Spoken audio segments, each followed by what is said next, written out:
PV. Anwar എം.എൽ.എയുടെ കക്കാടംപൊയിലിലെ പാർക്കിലെ പൂന്തോട്ടത്തിലേക്ക് പ്രവേശിക്കാൻ മാത്രമേ ലൈസൻസ് നൽകിയിട്ടുള്ളൂവെന്നും റൈഡുകൾ പ്രവർത്തിപ്പിക്കാനോ കെട്ടിടങ്ങളോ റെസ്റ്റോറന്റോ ഉപയോഗിക്കാനോ അനുമതി നൽകിയിട്ടില്ലെന്ന് കൂടരഞ്ഞി ഗ്രാമപഞ്ചായത്ത് ഹൈക്കോടതിയിൽ സത്യവാങ്മൂലം സമർപ്പിച്ചു.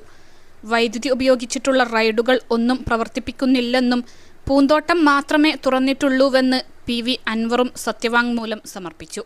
പാർക്ക് പ്രവർത്തിപ്പിക്കാൻ കൂടരഞ്ഞി പഞ്ചായത്ത് നൽകിയ ലൈസൻസിൽ വ്യക്തതയില്ലെന്ന് നിരീക്ഷിച്ച ഹൈക്കോടതി പഞ്ചായത്തിനോടും പി.വി. അൻവറിനോടും പി.വി.ആർ. എന്റർടൈൻമെന്റ്സ്, പി.വി.ആർ. നാച്ചുറോ പാർക്ക് എന്നിവരോട് പ്രത്യേക സത്യവാങ്മൂലം സമർപ്പിക്കാനും നിർദ്ദേശം നൽകിയിരുന്നു. ഇതിന്റെ അടിസ്ഥാനത്തിലാണ് സത്യവാങ്മൂലം സമർപ്പിച്ചത്. വൈദ്യുതി ഉപയോഗിച്ചോ അല്ലാതെയോ യന്ത്രങ്ങൾ പ്രവർത്തിപ്പിക്കാൻ അനുമതി നൽകിയിട്ടില്ലെന്നും റൈഡുകൾ പ്രവർത്തിപ്പിക്കാനോ പാർക്കിലെ കുളങ്ങൾ ഉപയോഗിക്കാനോ പാടില്ലെന്ന കർശന നിബന്ധനയും ഏർപ്പെടുത്തിയിട്ടുണ്ടെന്നും പഞ്ചായത്ത് അറിയിച്ചു. ലൈസൻസ് അനുവദിക്കുന്നതിന് മുൻപ് കെട്ടിട നികുതി കുടിശ്ശികയും ഈടാക്കിയിട്ടുണ്ടെന്നും സത്യവാങ്മൂലത്തിൽ വ്യക്തമാക്കി.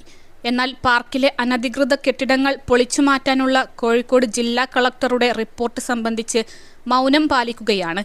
പാർക്കിൽ കെട്ടിട നിർമ്മാണ ചട്ടങ്ങൾ ലംഘിച്ചുള്ള നിർമ്മാണങ്ങൾക്കെതിരെ നടപടിയെടുത്തോ എന്നതും സത്യവാങ്മൂലത്തിൽ വ്യക്തമാക്കിയിട്ടില്ല.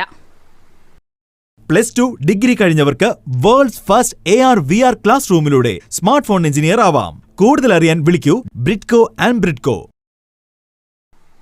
പൂന്തോട്ടത്തിൽ പ്രവേശനത്തിനുള്ള ലൈസൻസായി സമർപ്പിച്ച അപേക്ഷയ്ക്കൊപ്പം പി.വി. അൻവർ സ്ഥലത്തിന്റെ പ്ലാൻ, സ്കെച്ച്, ഉടമസ്ഥാവകാശം, കൈവശം തെളിയുന്ന രേഖകൾ, കെട്ടിട സുരക്ഷിതത്വം, അഗ്നി സുരക്ഷിതത്വം എന്നിവ തെളിയിക്കുന്ന രേഖകൾ ഒന്നും തന്നെ ഹാജരാക്കിയിട്ടില്ല. രേഖകൾ ഹാജരാക്കുന്നുണ്ട് എന്ന് മാത്രമാണ് അപേക്ഷയിൽ പരാമർശിച്ചിട്ടുള്ളത്.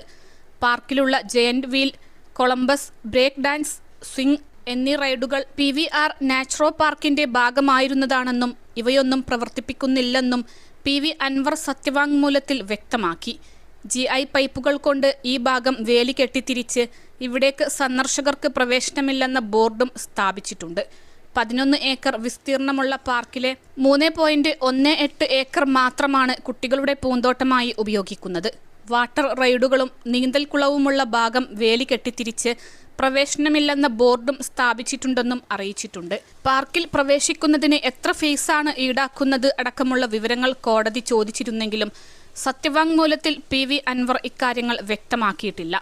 പി.വി. അൻവർ പി.വി.ആർ. നാച്ചുറോ പാർക്ക് എന്ന പേരിൽ മുതിർന്നവരിൽ നിന്നും 400 രൂപയും കുട്ടികളിൽ നിന്നും 250 രൂപയും ഈടാക്കി വൈദ്യുതി കൊണ്ട് പ്രവർത്തിക്കുന്ന റൈഡുകളോടെ പാർക്ക് കഴിഞ്ഞ ആഗസ്റ്റ് മുതൽ പ്രവർത്തിപ്പിക്കുന്നതായാണ് പരാതിക്കാരനായ ടി.വി. രാജന് വേണ്ടി ഹാജരായ അഡ്വക്കേറ്റ് പിയൂസ് എ. കൊറ്റം ഹൈക്കോടതിയെ അറിയിച്ചത്.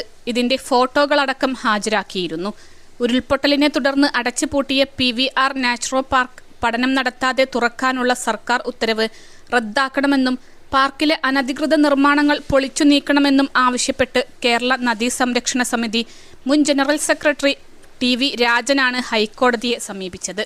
പാർക്കിൽ ഉരുൾപൊട്ടലുണ്ടായതിനെ തുടർന്ന് 2018 ജൂൺ 18 ദുരന്ത നിവാരണ നിയമപ്രകാരം കോഴിക്കോട് കളക്ടറാണ് പാർക്ക് അടച്ചുപൂട്ടാൻ ഉത്തരവ് നൽകിയത്. പാർക്കിന്റെ പ്രവർത്തനം മലയോര മേഖലകളിൽ താമസിക്കുന്നവരുടെ ജീവനും സ്വത്തിനും ഭീഷണിയാണെന്ന് കണ്ടെത്തിയായിരുന്നു കളക്ടറുടെ ഉത്തരവ്. ഉരുൾപൊട്ടൽ സംബന്ധിച്ച് വിശദ ശാസ്ത്രീയ പഠനം നടത്തണമെന്ന് കളക്ടർ ആവശ്യപ്പെട്ടിരുന്നു. എന്നാൽ ഇത്തരത്തിൽ ഒരു പഠനം നടത്താതെയാണ് പി.വി. അൻവർ നൽകിയ കത്തിന്റെ അടിസ്ഥാനത്തിൽ കഴിഞ്ഞ വർഷം ആഗസ്റ്റ് 21 ദുരന്ത നിവാരണ വിഭാഗം പ്രിൻസിപ്പൽ സെക്രട്ടറി കുട്ടികളുടെ പാർക്ക് തുറന്നു നൽകാൻ ഉത്തരവിട്ടത്.